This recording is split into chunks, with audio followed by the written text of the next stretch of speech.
Those who thought Fortnite was in danger during that dry period were partially right in saying it was on its way under, but probably not at all in the way you'd think.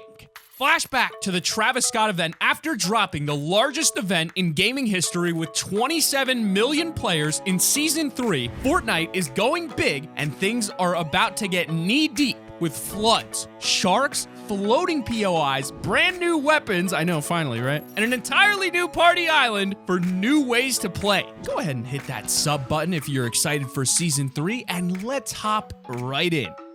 Chapter 2, Season 3.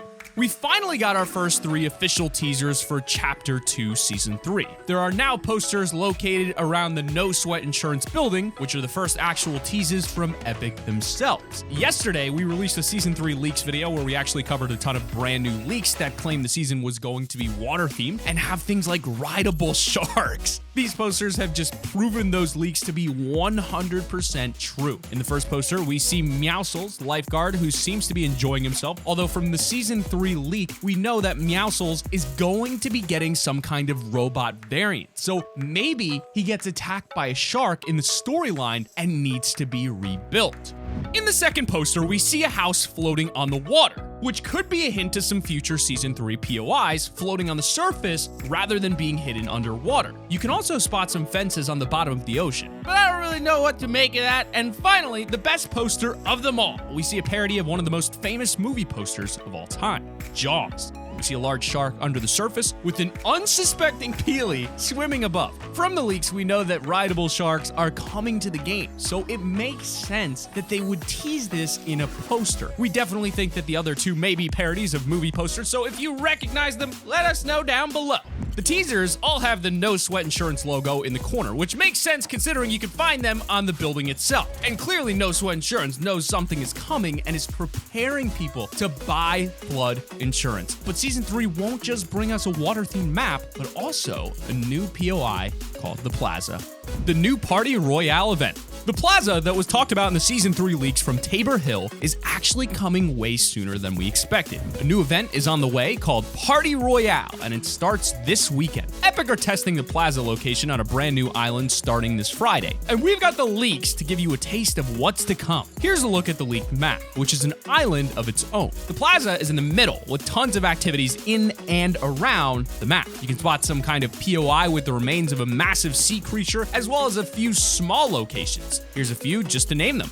There's an area called the stage, which seems to be replaced to use bouncers and practice your mobility. Then we have a location called the race center. It's hard to see inside this one, but I'm gonna guess that this is the thing that the source talked about in the Season 3 leaks, where you can race vehicles like quad crashers, boats, and maybe even sharks when those come out. The third location includes an arcade, which might be full of mini games like the one we saw during the end event. And then we also have a locker station. Maybe this is a place for switching your locker mid-match, but we also have the blue phone booths for that. This plaza will be showing up for testing this Friday, but we expect this to actually go from being an LTM to a full-blown POI on the Chapter 2 island in Season 3, if the leaks are to be believed. Although this is the first time we've gotten a fully blown new island for a single LTM, and that's exciting, some leak posters have something called Caster's Cabinet of Curiosities, whatever that is, as well as a poster that says next event coming soon. Is this confirmation that smaller live events are going to be happening at the Plaza in the future? Well, Epic describes it as an experimental and evolving space. They also say leave your weapons and mats behind. We plan to run some tests here this Friday at 9 p.m. Eastern Time. Now, what's even more exciting is just how many brand new weapons have leaked that will be coming with the Party Royale event. There are all new tomato and burger grenades and purple and orange paint grenades. Looks like we're getting something similar to Splatoon with this Plaza thing. But wait a second, there's more. We're also getting purple and orange paint launchers for these grenades. We had a Splatoon crossover leaked a few months ago. Maybe this is part of that. Or maybe it's just to play around with during Party Royale. Only time will tell on that, but let's get into some smaller leaks from this update, which are actually really cool. Leaks. Here are the leaks. Item Shop XP. According to leakers who dug into the files for this update, the item shop will soon allow you to actually go and purchase XP boost packs. So if you're lacking in levels, instead of buying battle pass tiers, you can go ahead and buy some XP boosters. It might help those people desperate to get gold PLE before the season ends. Star Wars. So this leak isn't much, but according to the data miners, the lightsabers have had some updates given to them, which means they might return in the future. Maybe you'll be able to use them in creative or the party Royale Plaza in the future. Who knows? Operation Payload. A third operation has been leaked for spy games, and it's called Operation Payload. Yes, it's exactly what you think it is. We're getting a smaller mode to something like Overwatch or Team Fortress 2, where you have to escort a payload across the map while fighting off the defenders. Leaks say that it will be escorters versus defenders, and you'll switch roles and choose tech each round to escort or stop the payload. It'll be the third spy games operation, and we're expecting it to show up in the game very, very soon. But for all you collectors out there, get excited because next up is skins. Yes, Oro's new style, the Skeleton King, which has been leaked for months on end, is now finally available in the hands of everyone who owns Oro or any of the items in his set. What does this have to do with the storyline, Top 5 Game? Well, thanks for asking. We've got another story video coming this weekend, which tells us so much about what's going to happen next. Make sure you subscribe with notifications on so you don't miss out on that. But following that, we've got Hugo Boss. The skin has been leaked. Recognize it. If you follow the storyline, you might know this guy as the Spy, a leaked skin that we knew nothing about apart from the fact that he had a secret third logo on his arm. He's now called Hugo and is coming soon to the item shop. Oh, and I'm falling in love with his built-in emote. The new starter pack.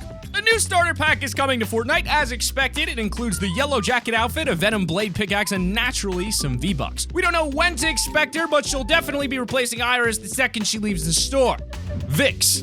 Vix is an epic rarity skin who you also might recognize as she's appeared in a Meowscles loading screen in the past. We always tried to figure out who it was, and it seems the answer has arrived. Her codename is Neon Cat Spy, which means she's definitely related to the story somehow.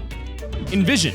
Envision is one of the best looking skins in the leak, with her being part of the Neo Ninja set. She has a ton of variants to pick and choose from, and she looks great with all of them. Expect her in the item shop in the coming days. But hey, as we near the final skins, we've got some crazy content for you at the very end of this list, so make sure you stay tuned. Nightlife. I know we've all been living that nightlife in quarantine to some extent. Nightlife is a very interesting skin, as she has a completely animated bodysuit that looks kind of trippy. She isn't part of a set that we know so far, and with her description being the life of the after party, I'm gonna guess she'll release with the Party Royale event. Just a guess though. Sig and Goldie. To finish off our skin leaks, we have Sig and Goldie, who seem like extremely cool skins. Sig is a secret agent, while Goldie is a bank robber. It'll be fun to see these two in the item shop. Map changes. If you've watched our previous storyline videos, then you know all about the secret little side story featuring the gnomes and teddy bears. The gnomes and bears have been battling throughout the entirety of Chapter 2, and it seems like they're now in an all-out war. With both sides being decked out in armor and holding weapons, we can only assume that this side story is coming to an end. In fact, a leak shows that the next part of this quest says celebrate the truce, so maybe our little friends will finally come to a peaceful agreement. Risky Reels is now also an official POI. Since Risky was first added, it became a fan favorite landing spot across the community, and players were ecstatic when Risky made a return in Chapter 2. And this official new name is so satisfying to finally see back on the map. I mean, remember those crashed trucks we talked about in the last update video? Well, yeah, that area has been updated again. Basically, these two trucks have been driving around the map since the start of Chapter 2, and in the last update, we saw them crash into each other and create a huge mess down a cliff. We don't know exactly where this is going next, but police cars are now surrounding the area, and a new building is under construction next to the wreckage. Speaking of wreckage, Midas's chair has now fallen completely through the floor at Salty Spring. This was a pretty funny gag because solid gold is extremely heavy, so to have it fall through the floor was definitely a nice touch. Well done, Epic. Pipe Man has got to be tired because he's been walking all over the island for this entire season, but he's finally settled down. Pipe Man can now be found with his feet kicked up, enjoying the beautiful view of the ocean with that golden wrench in hand. It is worth noting that he is close to a POI that's full of pipes. We're not sure if this has anything to do with his journey, but we'll be keeping an eye on it for you guys. But, my absolute favorite part of these changes is the Deadpool minigame they added to his computer. If you click on his PC and select the Deadpool icon on the left side. It'll actually launch a full-fledged minigame for you. I know, it's crazy. This minigame is a homage to the classic skiing game on the Atari. It's been updated in an awesome way to feature Deadpool and a bunch of evil little peelies. To finish off, we'll talk about some weapon changes that a lot of people have been asking for. Yes, ladies and gentlemen, new weapons. Oh my god, finally. Weapon changes. The heavy sniper is one of the only weapons in Fortnite that's gone completely unchanged since being added to the game almost 2 years ago. This sniper has been a super controversial topic amongst the community because of its one-shot potential and the ability to break through fully built walls with a single shot. But it seems like Epic is finally listening, because with this new update, we were given some pretty substantial nerfs to the weapon. The first being a major damage reduction, changing its damage from 150, 157 to 126, 132. This is a massive nerf for the sniper, meaning that it won't be able to one-shot most players at 150 health. The other nerf to heavy is a bit more creative, changing its damage against structures from 1,000 to a maximum of 400. This means that the heavy will now only be able to one-shot wooden brick, but not metal, further increasing the skill gap in the game. While we're on the topic of changing the skill gap, aim assist has finally been adjusted in Fortnite, and it's been nerfed quite a bit. Aim assist now includes change that makes 240 Hz act like 60 Hz, which impacts target acquisition significantly. To simplify that, if you're a controller player on PC, the aim assist will match exactly how it is on console, making it slightly less effective. Either way, it's great that Epic is experimenting with these changes, and we hope to see many more updates like this one. We'll see you guys with a new video soon, but you know what? You don't have to wait for videos, because there's another video on screen right now that you can check out. Let's set the like goal for this video as big as this update. You guys decide. This has been Sam from Top 5 Gaming. Stay inside. Peace out.